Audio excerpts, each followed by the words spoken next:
నేడు సిద్దిపేట జిల్లాలో సీఎం రేవంత్ రెడ్డి పర్యటించనున్నారు. నర్మెట్ట రైతు ఉత్సవాల కార్యక్రమానికి హాజరు కానున్నారు. రైతు భరోసా నిధులను విడుదల చేయనున్నారు. ఆయిల్ ఫాము ఫ్యాక్టరీని ప్రారంభించనున్నారు. రిఫైనరీ శంకుస్థాపనలతో పాటు పలు అభివృద్ధి పనులకు శంకుస్థాపన చేయనున్నారు. బహిరంగ సభలో పాల్గొననున్నారు. రైట్గా ఇదే అంశానికి సంబంధించి పూర్తి డీటెయిల్స్ మా ప్రతినిధి రాజు అందిస్తారు. రాజు, చెప్పండి, సిద్దిపేట జిల్లాలో సీఎం రేవంత్ రెడ్డి పర్యటనకు సంబంధించిన అప్డేట్స్ ఏంటి? Thank you. నేడు సిద్దిపేట జిల్లాకు సంబంధించి సిద్దిపేట జిల్లాలో ముఖ్యమంత్రి రేవంత్ రెడ్డి పర్యటించనున్నారు. ముఖ్యమంత్రి రేవంత్ రెడ్డి పర్యటన ఏర్పాట్లపై ఎప్పటికప్పుడు అటు మంత్రులు తుమ్మల నాగేశ్వరరావు, పొన్నం ప్రభాకర్ ఎప్పటికప్పుడు సమీక్షిస్తా ఉన్నారు. అయితే మధ్యాహ్నం 2:30 నంగునూరు మండలం నర్మెట్టకు చేరుకున్నారు ముఖ్యమంత్రి రేవంత్ రెడ్డి. మధ్యాహ్నం 2:45 నర్మెట్టలోని ఆయిల్ ఫామ్ ఫ్యాక్టరీ ప్రారంభోత్సవం చేస్తారు. తదనంతరం రైతు మహోత్సవంలో పాల్గొని అక్కడే ఏర్పాటు చేసిన వ్యవసాయం, దాని అనుబంధ రంగాలకు సంబంధించినటువంటి 150 స్టాల్స్ ను సందర్శిస్తారు. అనంతరం ఆయిల్ ఫామ్ ఫ్యాక్టరీ ప్రాంగణంలో ఏర్పాటు చేసినటువంటి రిఫైనరీకి కూడా శంకుస్థాపన చేస్తారు. సభా వేదిక వద్ద పలు అభివృద్ధి కార్యక్రమాలు ప్రారంభిస్తారు. అదేవిధంగా సిద్దిపేట మున్సిపాలిటీకి సంబంధించి అండర్ గ్రౌండ్ డ్రైనేజీ 141.34 కోట్ల రూపాయలతో అభివృద్ధి పనులకు, డ్రైనేజీ ప్రాజెక్టు పనులకు శంకుస్థాపన చేస్తారు. సిద్దిపేట అర్బన్ మండలం ఎన్సన్పల్లి గ్రామంలో 78 కోట్ల రూపాయలతో నూతనంగా నిర్మించినటువంటి జైలు భవనాన్ని ప్రారంభిస్తారు. సిద్దిపేట అర్బన్ మండలం ఎన్సన్పల్లి గ్రామంలో 15 కోట్ల రూపాయలతో నూతనంగా నిర్మించినటువంటి 50 పడకల సమీకృత ఆయుష్ ఆసుపత్రిని కూడా ప్రారంభిస్తారు. 3.60 కోట్ల రూపాయలతో ఎన్సన్పల్లిలో నూతనంగా ఏర్పాటు చేసినటువంటి సెంట్రల్ మెడిసిన్ స్టోర్ ను కూడా ప్రారంభిస్తారు. నంగనూరు మండలం గట్లమల్లెలలో 1.43 కోట్ల రూపాయలతో నూతనంగా నిర్మించినటువంటి పిఎస్సి భవనాన్ని కూడా ప్రారంభిస్తారు. అదేవిధంగా సిద్దిపేట పట్టణంలోని ఎన్జిఓస్ కాలనీలో 1.43 కోట్ల రూపాయలతో నూతనంగా నిర్మించినటువంటి యూపీఎస్సీ భవనాన్ని కూడా ప్రారంభిస్తారు. గజ్జల్ నియోజకవర్గంలోని కొండపాక మండల కేంద్రంలో 200 కోట్ల రూపాయలతో ఏర్పాటు చేయనున్నటువంటి young India integrated residential school కు శంకుస్థాపన చేస్తారు. గజ్జల్ నియోజకవర్గంలోని మర్కుక్ మండల కేంద్రంలో తెలంగాణ పబ్లిక్ స్కూల్ లో 16.62 కోట్ల రూపాయలతో మౌలిక సదుపాయాల అదనపు భవనాలకు శంకుస్థాపన చేస్తారు. గజ్వేల్ నియోజకవర్గంలోని జగదేపూర్ మండల కేంద్రంలో 9.65 కోట్లతో నిర్మించిన సమీకృత మండల కార్యాలయాల సముదాయాన్ని ప్రారంభిస్తారు. అనంతరం నర్మెట్ట ఆయిల్ ఫామ్ ఫ్యాక్టరీ వద్ద ఏర్పాటు చేసినటువంటి సభా వేదిక వద్ద రైతు భరోసా నిధులను ఈ రోజు విడుదల చేస్తారు. అదేవిధంగా 30,000 మంది రైతులతో ఏర్పాటు చేసినటువంటి సభా వేదికలో పాల్గొని ప్రసంగిస్తారు. ముఖ్యంగా ఈ రోజు ముఖ్యమంత్రి రేవంత్ రెడ్డి పర్యటన నేపథ్యంలో అటు బీఆర్ఎస్ వర్సెస్ కాంగ్రెస్ మధ్య విమర్శలు అయితే నడుస్తా ఉన్నాయి. నిన్నటి నుంచి ఒకరిపై ఒకరు విమర్శ దాడి చేసుకుంటున్నారు. బీఆర్ఎస్ ప్రభుత్వంలో మాత్రమే 300 కోట్ల రూపాయలతోని అభివృద్ధి పనులకు, అంటే నర్మెట్ట ఆయిల్ ఫామ్ ఫ్యాక్టరీకి సంబంధించినటువంటి నిధులు విడుదల చేశామని చెప్పి అటు బీఆర్ఎస్ నాయకులు అంటుండగా, లేదు ఖచ్చితంగా కాంగ్రెస్ పార్టీ మాత్రమే ఈ నిధులను విడుదల చేసి ఆయిల్ ఫామ్ ఫ్యాక్టరీ 16 నెలలను పూర్తి చేసిన ఘనత కాంగ్రెస్ పార్టీ అని చెప్పి అటు తుమ్మల నాగేశ్వరరావు కూడా ప్రతి సవాల్ విసిరారు. మొత్తానికి ఈ రోజు కొంత ఆసక్తికరంగా ఉండే అవకాశం కూడా కనిపిస్తుంది. ఎందుకంటే గతంలో ఉన్నటువంటి కేసీఆర్ ప్రాతినిధ్యం వహించినటువంటి గజ్వెల్, అదేవిధంగా సిద్దిపేట సంబంధించినటువంటి సొంత జిల్లా కాబట్టి అటు సీఎం కేసీఆర్ సొంత జిల్లాకు రావడం, అటు ముఖ్యమంత్రి రేవంత్ రెడ్డి రావడం కొంత ఆసక్తికర సంఘటన చోటు చేసుకునే అవకాశం కూడా ఉంది. మొన్న ఒక కార్యక్రమంలో అటు బీఆర్ఎస్ మరియు కాంగ్రెస్ కార్యకర్తల మధ్య ఉద్రిక్త పరిస్థితులు నెలకొన్న నేపథ్యంలో ఈ రోజు అధికారులు అయితే కట్టుదిట్టమైనటువంటి బందోబస్తు ఏర్పాటు చేశారు. మొత్తానికి పూర్తి స్థాయిలో ఖచ్చితంగా అటు పాసులు ఉంటేనే లోపలికి అనుమతించే విధంగా ఏర్పాటు చేశారు. అటు మీడియా వారికి కానీ, తర్వాత వివిధ అధికారులకు కానీ విఐపి పాసులతో పాటే విఐపి పాసులు ఉంటేనే లోపలికి పంపించే ఏర్పాటు అయితే చేశారు. అదేవిధంగా పూర్తి స్థాయిలో బందోబస్తు ఏర్పాటు చేశారు. మొత్తానికి అటు రేవంత్ రెడ్డి హెలిప్యాడ్ ద్వారా 2:30 నర్మెట్ట చేరుకున్నారు. తదనంతరం ఒకవేళ సాయంత్రం వాతావరణం అనుకూలిస్తే హెలిప్యాడ్ ద్వారా వెళ్తారు, లేకపోతే బస్సు మీద వెళ్లేందుకు కూడా రోడ్డు మార్గాన్ని కూడా అటు క్లియర్ చేశారు. ఈ విధంగా ఈ రోజు ముఖ్యమంత్రి రేవంత్ రెడ్డి పర్యటన కొంత ఆసక్తికరంగాను, తర్వాత అభివృద్ధి పనుల శంకుస్థాపన చేసే విషయంలో కొద్దిగా ఉద్రిక్త పరిస్థితులు కూడా నెలకొనే అవకాశం ఉన్న నేపథ్యంలో అటు అధికారులు, ఇటు పోలీసులు పూర్తి స్థాయి బందోబస్తు ఏర్పాట్లు అయితే ఇప్పటివరకైతే చేశారు. రైట్, థ్యాంక్ యూ రాజు.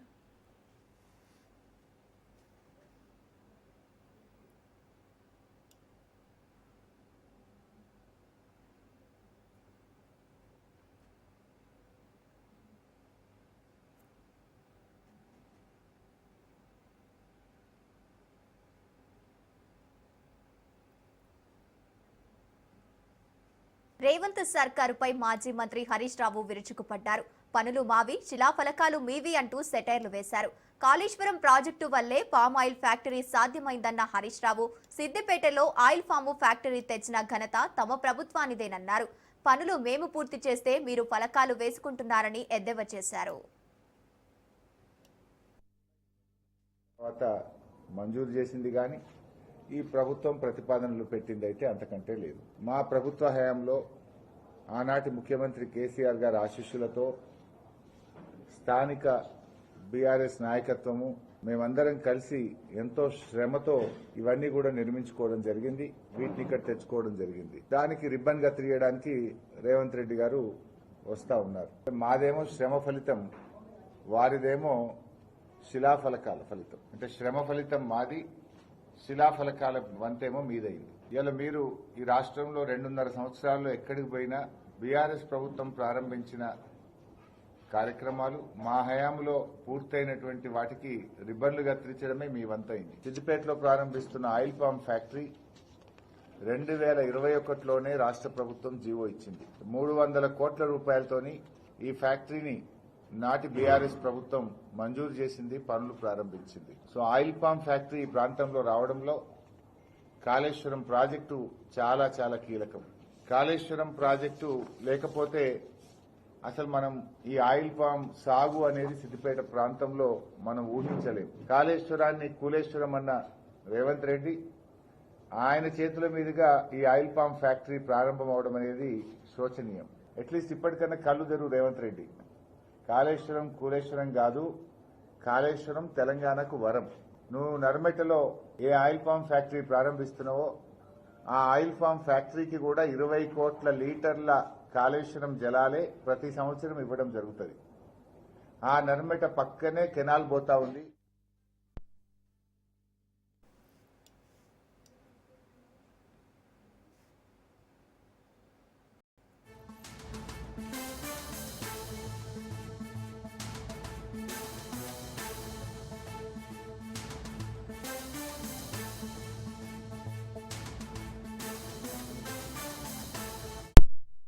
నెల్లూరు జిల్లా బోగోలు మండలం ఇసుకపల్లి పాలెంలో పాండిచ్చేరి బోట్ల అపహరణపై రాజకీయ దుమారం చెలరేగుతోంది. బీద మస్తాన్ రావు ప్రమేయం ఉందంటూ ప్రచారంలో గ్రామస్తులు ఆరోపిస్తుంటే తనకు ప్రమేయం లేదంటూ వివరణ సెల్ఫీ వీడియో ద్వారా ఎంపీ బీద మస్తాన్ రావు క్లారిటీ ఇచ్చారు. బోట్ల అపహరణపై రాజకీయ రంగు పులుముకోవడంతో పోలీసులు పట్టించుకోవడమే మానేశారు. ఆంధ్ర జలాల్లో వచ్చిన 4 బోట్లపై కప్పరాళ్ల తిప్ప పోలీస్ స్టేషన్లో ఎఫ్ఐఆర్ నమోదు చేసి జూలదిన్నె ఫిషింగ్ హార్బర్లో పోలీసు పహారాలు బోట్లను ఉంచారు. బోట్ల అపహరణలో సీఐ పాపారావు ప్రమేయం కూడా ఉందంటూ స్థానిక మత్స్యకారులు ఆరోపిస్తున్నారు. ఆంధ్ర జలాల నుంచి తమిళనాడు వెళ్లాలంటే కృష్ణపట్నం పోర్టు మీదుగా వెళ్లాలి. కృష్ణపట్నం పోర్టులో కోస్టు గార్డ్ల అలర్టు చేసిన పోలీసు శాఖ అలసత్వం ఊహించినట్లు సమాచారం. మత్స్యశాఖ గ్రామాల్లో బోట్ల అపహరణపై పరిస్థితులు ఉద్రిక్తంగా మారాయి. ప్రభుత్వం తక్షణమే స్పందించి చర్యలు తీసుకోవాలని మత్స్యకారులు డిమాండ్ చేస్తున్నారు.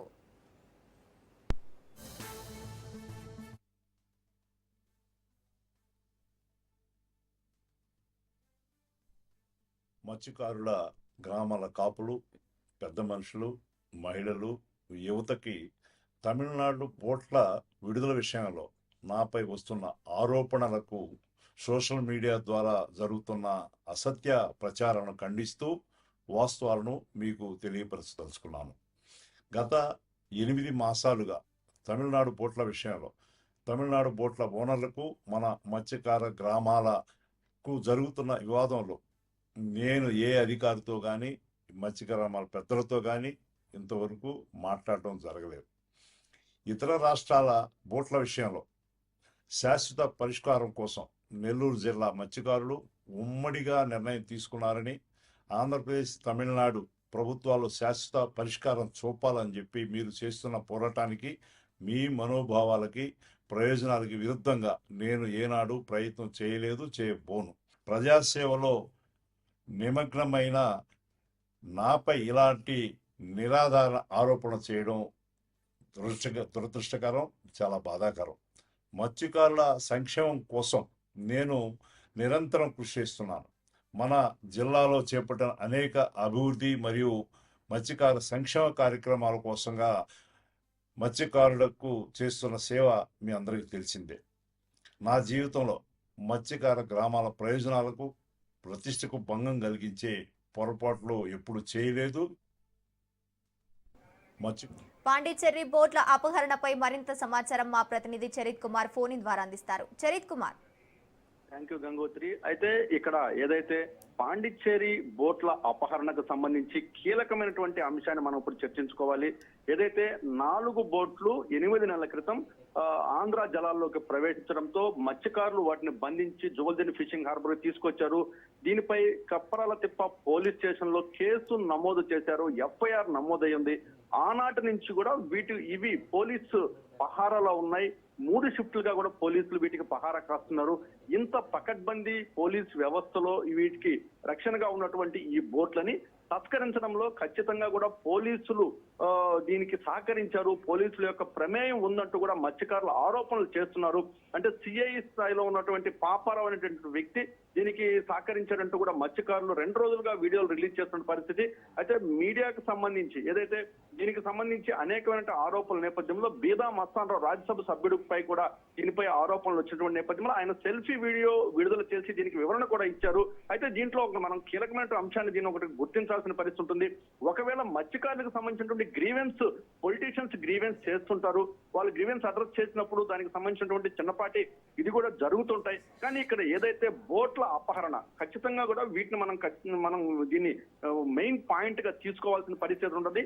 పోలీస్ పహారా ఉన్నటువంటి 4 బోట్లు అపహరణకు గురైన తర్వాత కృష్ణపట్నం పోర్టు అక్కడ కోస్ట్ గార్డును దాటాల్సిన పరిస్థితి ఉంటుంది. అప్రమత్తమైనటువంటి పోలీసులు మళ్ళీ తమిళనాడు జలాల్లోకి వెళ్లేదానికి కూడా వాళ్ళకి దగ్గర చాలా టైం పడుతుంది. ఇంత లోపల కూడా ఎందుకు వీళ్ళు అలర్ట్ కాలేకపోయారు అనేది పలు కోణాల్లో దీంట్లో మాత్రం ఖచ్చితంగా పోలీసుల యొక్క ప్రమేయం మనకి ప్రధానంగా కనిపిస్తుంది.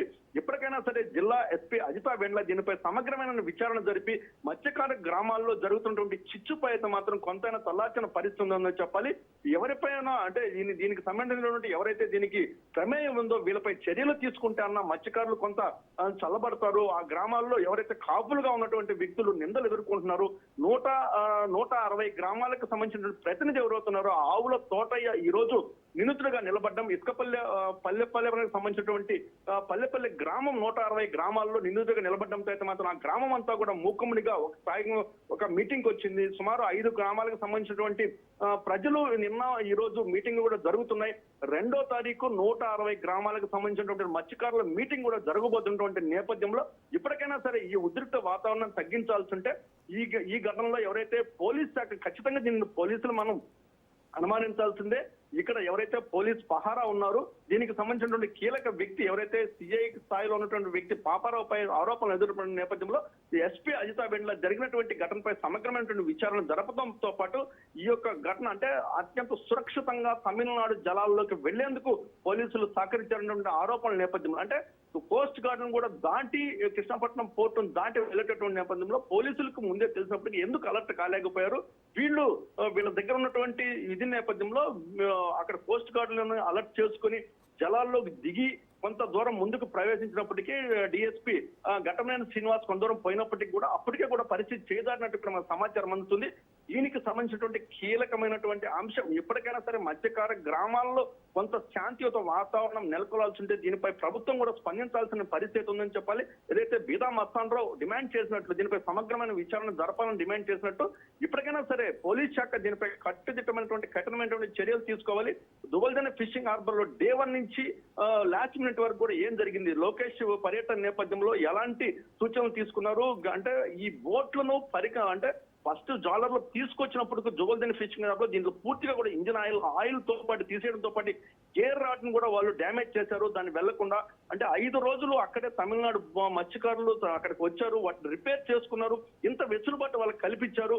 వీళ్ళు ఒక ఫైన్ నైట్ వీటిని తీసుకుని వెళ్లిపోయినటువంటి నేపథ్యంలో ఇంత వెసులుబాటు కలుస్తుంటే అక్కడికి 5 రోజులుగా బోట్లు రిపేర్ జరుగుతుంటే పహారా ఉన్నటువంటి పోలీస్ శాఖ ఏం చేస్తుంది అంటే ఇక్కడ దీనన్నింటిని కూడా మనం పాయింట్ టు పాయింట్ మనం కానీ తీసుకుంటే ఈ యొక్క పోలీసులు తీసుకున్నటువంటి ఏదైతే లైన్ ఏదైతే ఉందో పోలీసులు తీసుకున్నటువంటి ఒక అనాలోచిత నిర్ణయం దీంట్లో అంటే వీళ్ళ యొక్క నిర్లిప్తత ఈ రోజు పొలిటికల్ గా పెద్ద దుమారం రేగుతుంది. ఇరు పార్టీలు ఇటు అధికార ప్రతిపక్షాలు దీనిపై దుమ్మెత్తు పోసుకోవడంతో పాటు మత్స్యకార గ్రామాల్లో అయితే మాత్రం పూర్తిగా శాంతి భద్రతలు లోపించాయి. ఖచ్చితంగా మనం ఆ విజువల్స్ లో చూసాం, నిన్న మొన్న విజువల్స్ లో మనం చూసాము. తాళ్లతో బంధించి వారిని అక్కడ ఇసుకలో ఎర్రటి ఎండలో ఇసుకలో పడేసినటువంటి పరిస్థితి. ఏ పోలీస్ వ్యవస్థ కూడా అక్కడికి వెళ్ళి సాహసం కూడా చేయలేనటువంటి పరిస్థితి. ఇంతటి ఘటనలు జరుగుతున్నా ఎందుకు పోలీసులు నిమ్మకి నీరెత్తినట్లు వ్యవహరిస్తున్నారనే దానిపై మాత్రం ఖచ్చితంగా సర్వత్రా విమర్శలు వినిపిస్తున్నాయి. ఇప్పటికైనా సరే జిల్లా పోలీస్ ఉన్నతాధికారి అజితా వెదరెండ్ల దీనిపై సమగ్ర విచారణ జరపాలి. ఏదైతే బందీలుగా ఉన్నటువంటి ఆ మత్స్యకారులపై మాత్రం కొంత వాళ్ళకి రిలీఫ్ ఇవ్వాలి. ఆ గ్రామాలకు సంబంధించి జరిగినటువంటి నష్టాన్ని పూరించే విధంగా చర్యలు తీసుకోవాలంటూ కూడా డిమాండ్స్ అయితే వినిపిస్తున్నాయి. ఇప్పటికైనా సరే పోలీస్ శాఖ దీనిపై సమగ్రమైన విచారణ చేసిన దర్యాప్తు చేపట్టడంతో పాటు ఎవరైతే దీనికి తప్పు చేశారో వీళ్ళపై కఠినమైనటువంటి చర్యలు తీసుకుంటే కొంతైనా సరే మత్స్యకార గ్రామాల్లో శాంతి నెలకొల్పే పరిస్థితి ఉందని చెప్పాలి. Gangotri. Right, thank you Charith.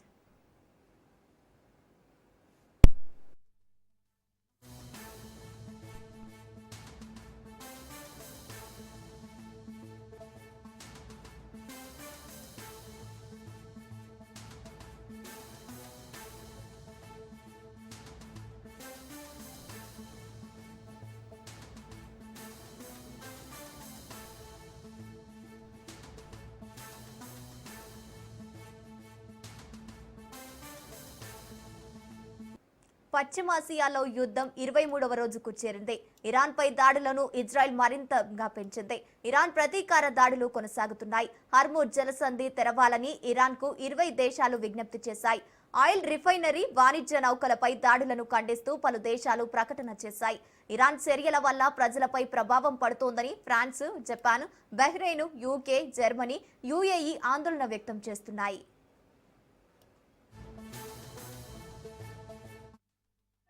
गिरा अरे एक वहाँ गिरा सामने तो गिरा और एक किधर गिरा इधर गिरा और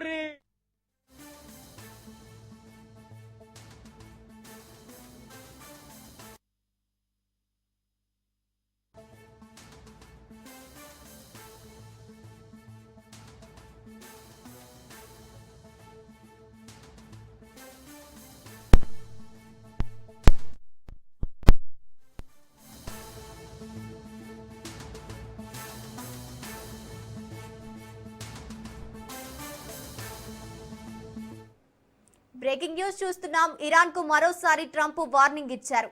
48 గంటల్లో హర్మూజ్ ను ఓపెన్ చేయాలని అల్టిమేటం ఇచ్చారు. హర్మూజ్ ను పూర్తిగా తెరవకపోతే ఇరాన్లోని విద్యుత్ కేంద్రాలపై దాడి చేస్తామని హెచ్చరించారు. ఈ మేరకు ఆయన ట్రూత్ లో పోస్టు చేశారు.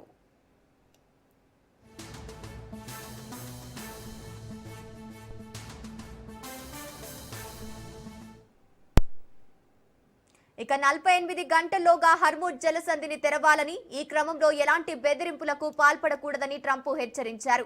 హర్మూజ్ ను పూర్తిగా తెరవకపోతే ఇరాన్లోని విద్యుత్ కేంద్రాలను టార్గెట్ చేసి వాటిని పూర్తిగా ధ్వంసం చేస్తామన్నారు.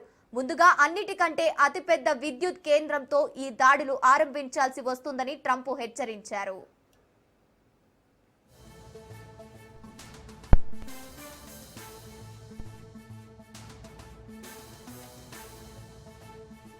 రైట్, ఇక ఇదే అంశానికి సంబంధించి పూర్తి డీటెయిల్స్ మా ప్రతినిధి సైదులు ఫోన్ ఇన్ ద్వారా అందిస్తారు. సైదులు, చెప్పండి, ట్రంప్ వార్నింగ్ ఇచ్చినట్టు తెలుస్తోంది. 48 గంటల్లో హర్మూజ్ ను ఓపెన్ చేయకపోతే అల్టిమేటం ఇస్తామని వార్నింగ్ ఇచ్చినట్టు తెలుస్తోంది.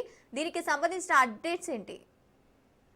గంగోత్రి, అమెరికా అధ్యక్షుడు డొనాల్డ్ ట్రంప్ మరోసారి ఇరాన్ కు గట్టి హెచ్చరిక జారీ చేశారు. హర్మూజ్ జలసంధి అంటే యుద్ధం కారణంగా హర్మూజ్ జలసంధిని ఇరాన్ పూర్తిగా మూసివేసింది. కొన్ని దేశాల నౌకలను మాత్రమే హర్మూజ్ జలసంధి నుంచి వదులుతూ ప్రయాణాలు కొనసాగించాలని కూడా చెప్పారు. అందులో భారత్ కూడా ఉంది. అది అందరికీ తెలిసిన విషయమే. ఎందుకంటే దాదాపుగా ప్రపంచవ్యాప్తంగా మనకి చమురు దిగుమతులు 23% హర్మూజ్ జలసంధి నుంచే దిగుమతి చేసుకుంటూ ఉంటారు. కాబట్టి సో అక్కడ నుంచే నౌకల ప్రయాణం ప్రధానంగా అక్కడ నుంచి ఉంటుంది. కాబట్టి సో ఇప్పుడు ఈ యుద్ధం కారణంగా ఇరాన్ హర్మూజ్ జలసంధిని మూసివేసింది. అప్పటి నుంచి ప్రపంచవ్యాప్తంగా చమురుకి సంబంధించినటువంటి ఇబ్బందులు తలెత్తుతూ వస్తున్నాయి. పెట్రోల్, డీజిల్, గ్యాస్ వంటి ఇబ్బందులు కూడా తలెత్తుతూ వస్తున్నాయి. సో ప్రపంచవ్యాప్తంగా ఆ ప్రభావం కనిపిస్తుంది. ఇప్పటికే పాకిస్తాన్, అదేవిధంగా భారత్, మిగిలిన దేశాలకు సంబంధించి ఆ ప్రభావం స్పష్టంగా కనిపిస్తుంది. సో ఈ ప్రభావం ముదిరితే మరింత ఇబ్బందులు పడే అవకాశం ఉంటుందని కూడా భావించి అమెరికా అధ్యక్షుడు డొనాల్డ్ ట్రంప్ ఇరాన్ కు మరో హెచ్చరిక జారీ చేయడం జరిగింది. విద్యుత్ కేంద్రాలను టార్గెట్ గా చేసుకుని దాడులు చేయాల్సి వస్తుంది. ఇప్పటికైనా సరే హర్మూజ్ జలసంధిని పూర్తిగా మూసివేయకుండా అన్ని ఓపెన్స్ పెట్టాలని చెప్పేసి కూడా ఒక హుకుం జారీ చేయడం జరిగింది. సో ఇప్పుడు ఇరాన్ ఏ విధంగా స్పందిస్తుంది అనేది కూడా తర్వాత తెలియాల్సి, ఇరాన్ మాత్రం ఎట్టి పరిస్థితులు వెనక్కి తగ్గే ప్రసక్తి కనిపించడం లేదు. ఎందుకంటే అమెరికా ఇచ్చినటువంటి వార్నింగ్ కి తిరిగి మేము బదులిస్తామని చెప్పేసి ఇరాన్ చెప్తూ వస్తుంది. అమెరికా విద్యుత్ కేంద్రాలని ఎక్కడైతే స్థావరాలు ఉన్నాయో అవి గుర్తించి టార్గెట్ గా చేసుకుని దాడులు చేస్తాము.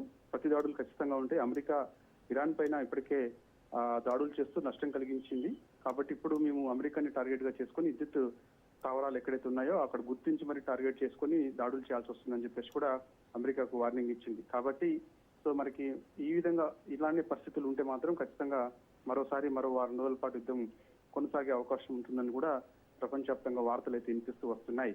కాబట్టి చూడాలి మరి అమెరికా ఇచ్చినటువంటి వార్నింగ్ కి ఇరాన్ తలొగ్గిద్దా లేదా అనేది కూడా తెలియాల్సి ఉంది. ఎట్టి పరిస్థితులు అంటే చూస్తే మాత్రం ఇరాన్ అమెరికాని హెచ్చరిక జారీ చేసింది కాబట్టి అమెరికాకు ఇరాన్ వెనక్కి తగ్గే ప్రసక్తి కనిపించడం లేదని తెలుస్తుంది. కాబట్టి ఇరాన్ వెనక్కి తగ్గకపోతే హర్ముజ్ జలసంధిని అలానే మూసివేసి ఉంచితే మాత్రం ప్రపంచవ్యాప్తంగా చమురు, విద్యుత్ ఇలాంటి గ్యాస్ వంటి వాటికి అనేక ఇబ్బందులు తలెత్తే అవకాశం అయితే ఉంటుంది. ఇప్పటికే గ్యాస్ సరఫరా ప్రపంచవ్యాప్తంగా నిలిచిపోయింది. ఎందుకంటే 23% హర్ముజ్ జలసంధి నుంచే మనం దిగుమతి చేసుకుంటాం. హర్ముజ్ జలసంధి దాదాపుగా 60% వరకు కూడా ఇరాన్ దేశంలోనే ఉంటది కాబట్టి అక్కడ నుంచే నౌకలన్నీ కూడా రావాల్సి ఉంటుంది. కాబట్టి సో ఇప్పుడు అవన్నీ కూడా మూసివేశారు కాబట్టి సో ఆ ప్రభావం స్పష్టంగా కనిపిస్తుంది. ఇప్పటికే గ్యాస్ మనకి ప్రైవేట్ లో యొక్క గ్యాస్ కొరత ఆల్రెడీ కనిపిస్తుంది, కమర్షియల్ గ్యాస్ కొరత. సో ఈ విధంగా సమస్యలు తెలుసు. పెట్రోల్ అయితే కొన్ని చోట్ల విపరీతంగా ఒక్కసారిగా మనకి 10 రూపాయల నుంచి 20 రూపాయలు పెరిగిన సంగతి అందరికీ తెలిసిన విషయమే. మన దగ్గర కూడా పవర్ పెట్రోల్ దాదాపుగా 2 రూపాయలకు పైగా పెరిగింది. సో ఇది రానున్న రోజులలో మరింత పెరిగే అవకాశం ఉంటుందని భావిస్తున్నారు. కాబట్టి సో ఇరాన్ అమెరికా చేసినటువంటి హెచ్చరికను ఇరాన్ వెనక్కి తగ్గే ప్రసక్తి కనిపించడం లేదు, ఆరోగ్య ప్రసక్తి కనిపించడం లేదు. సో అమెరికాని టార్గెట్ గా చేసుకుని దాడులు చేస్తామని కూడా చెప్తూ వస్తుంది. కాబట్టి చూడాలి మరి ఇక కొన్ని దేశాలు జోక్యం చేసుకుంటే ఇరాన్ కొంచెం ఈ విషయంలో తలొగ్గుతుంది అని కూడా అంటున్నారు. కాబట్టి సో ఇప్పుడు ఏ దేశాలు జోక్యం చేసుకుంటే ఏంటి అనేది కూడా ఉండదు. ఎందుకంటే సమస్య జటిలం అవుతూ వస్తుంది. కాబట్టి సో ఇప్పుడు ఇరాన్ అమెరికా జరుగుతున్న ఇజ్రాయెల్ మధ్య జరుగుతున్న యుద్ధం కారణంగా ప్రపంచవ్యాప్తంగా అనేక విధాల చమురు, అదేవిధంగా గ్యాస్ ఇలాంటి సమస్యలు తలెత్తు వస్తున్నాయి. కాబట్టి సో ఇప్పుడు కొన్ని దేశాలు ముఖ్యంగా భారత్, రష్యా, చైనా కొన్ని ప్రధానమైన దేశాలు జోక్యం చేసుకుంటే అప్పుడు ఇరాన్ ఏమన్నా అమెరికా ముందు కొన్ని ప్రశ్నలు తలెత్తి పెట్టే అవకాశం ఉంటుందా, లేకపోతే అమెరికా కొన్ని ఇరాన్ కు గట్టి హెచ్చరిక పదే చేస్తూ వస్తుంది. కాబట్టి ఎటువంటి డిమాండ్స్ అమెరికా ఇరాన్ ముందు పెడుతుంది, అవన్నీ ఆ డిమాండ్స్ సంబంధించినటువంటి పరిష్కారం ఏ విధంగా ఉండాలనే దానిపైన కూడా ఇతర దేశాలు జోక్యం చేసుకుంటేనే ఇరాన్ కొంచెం తగ్గే అవకాశం ఉంది కనిపిస్తున్నట్టు కూడా నిపుణులు చెప్తున్నారు ప్రపంచవ్యాప్తంగా. లేకపోతే మాత్రం అమెరికా ఇలాంటి హెచ్చరిక చేసినప్పటికీ వెనక్కి తగ్గే ప్రసక్తి కనిపించడం లేదని కూడా నిపుణులు చెప్తున్నటువంటి పరిస్థితి కనిపిస్తుంది ప్రపంచవ్యాప్తంగా. కాబట్టి చూడాలి మరి అమెరికా ఇచ్చినటువంటి వార్నింగ్ మరి 48 గంటల్లో ఈ యొక్క హర్ముజ్ జలసంధి దగ్గర పూర్తిగా ఓపెన్ చేసి పెట్టాలి. ఎందుకంటే ఏ నౌకను అడ్డుపడ్డా అంటే ఇటు ప్రపంచవ్యాప్తంగా ఆయా దేశాలకు సంబంధించిన నౌకలను అడ్డుకునే ఆలోచన ఇరాన్ చేస్తే మాత్రం ఖచ్చితంగా విద్యుత్ కేంద్రాలను టార్గెట్ గా చేసుకుని ఇరాన్ పైన దాడులు చేయాల్సి వస్తుందని చెప్పేసి కూడా అమెరికా అధ్యక్షుడు డొనాల్డ్ ట్రంప్ హెచ్చరిక జారీ చేశారు. కాబట్టి 48 గంటలు టైం ఇచ్చారు. కాబట్టి చూడాలి మరి 48 గంటల తర్వాత మరి ఎటువంటి పరిణామాలు చోటు చేసుకుంటాయి ఏంటనేది కూడా మనకు తెలియాల్సి ఉంది. ఒకవేళ ఇరాన్ వెనక్కి తగ్గకపోతే మాత్రం ఖచ్చితంగా మరోసారి ఆ ఇరాన్ ను టార్గెట్ గా చేసుకుని అమెరికా దాడులు చేసే అవకాశం అయితే ఉంది, సంయుక్తంగా దాడులు చేసే అవకాశం అయితే ఉంది. ఎందుకంటే ఇజ్రాయెల్, అమెరికా సంయుక్తంగా ఇరాన్ పైన దాడులు చేస్తూ వస్తుంది. కాబట్టి ఇప్పుడు కూడా ఇజ్రాయెల్, అమెరికా సంయుక్తంగా దాడులు చేసే అవకాశం ఉందని కూడా ప్రపంచవ్యాప్తంగా వార్తలు అయితే వినిపిస్తున్నాయి. సైదులు, ఓవైపు డొనాల్డ్ ట్రంప్ హర్ముజ్ జలసంధి తెరవకపోతే పరిణామాలు తీవ్రంగా ఉంటాయని హెచ్చరిస్తున్నారు. ఇరాన్ పై దాడులు ఇజ్రాయెల్ కూడా మరింత పెంచింది. మరి 3వ ప్రపంచ యుద్ధానికి దారితీసే అవకాశాలున్నాయా హర్ముజ్ జలసంధి విషయంలో? ప్రస్తుతం అయితే దౌత్యపరమైన శాంతి చర్చలుకి సిద్ధంగా ఉన్నామంటూ కూడా ఆయా దేశాలన్నీ కూడా ప్రకటనలు చేశాయి. ఆయా విదేశాంగ శాఖలు ఎప్పటికప్పుడు ఇరాన్ విదేశాంగ శాఖతో మాట్లాడుతూ వస్తున్నాయి. కాబట్టి ఇప్పుడు అమెరికా అవలంబిస్తున్నటువంటి తీరు, అదేవిధంగా ఇజ్రాయెల్ అవలంబిస్తున్నటువంటి తీరు, వారి మధ్య జరుగుతున్నటువంటి పోరు ఏదైతే ఉందో ఆ పోరుకు సంబంధించి ఇప్పుడు హర్ముజ్ జలసంధి, ఇరాన్ లో ఉన్నటువంటి సగభాగం ఉన్నటువంటి హర్ముజ్ జలసంధి పూర్తిగా మూసివేశారు. కాబట్టి సో అవి ఓపెన్ చేయకుండా పెడితే మాత్రం హర్ముజ్ జలసంధి ఓపెన్ చేయకుండా నౌకలను అడ్డుకునే పరిస్థితి ఉంటే మాత్రం ఖచ్చితంగా 3వ ప్రపంచ యుద్ధానికి దారితీసే అవకాశం ఉంటుందని మాత్రమే చర్చ జరుగుతుంది. ఉంటుందా ఉండదా అనేది తర్వాత కానీ ఉండే అవకాశం ఉంటుంది. దానికల కారణం ఏంటంటే ఇప్పుడు పూర్తిగా అక్కడి నుంచి వస్తున్నటువంటి దిగుమతి చేసుకుంటూ ముఖ్యంగా గ్యాస్, పెట్రోలియం ఇవన్నీ కూడా సమస్యలు తలెత్తుతూ ఉన్నాయి.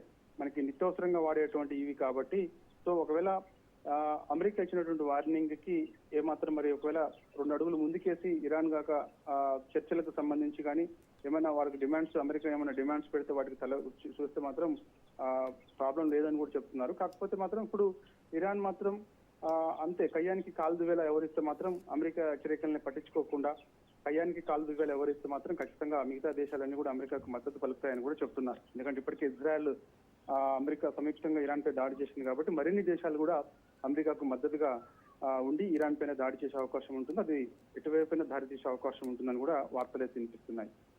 Right, thank you Saidulu.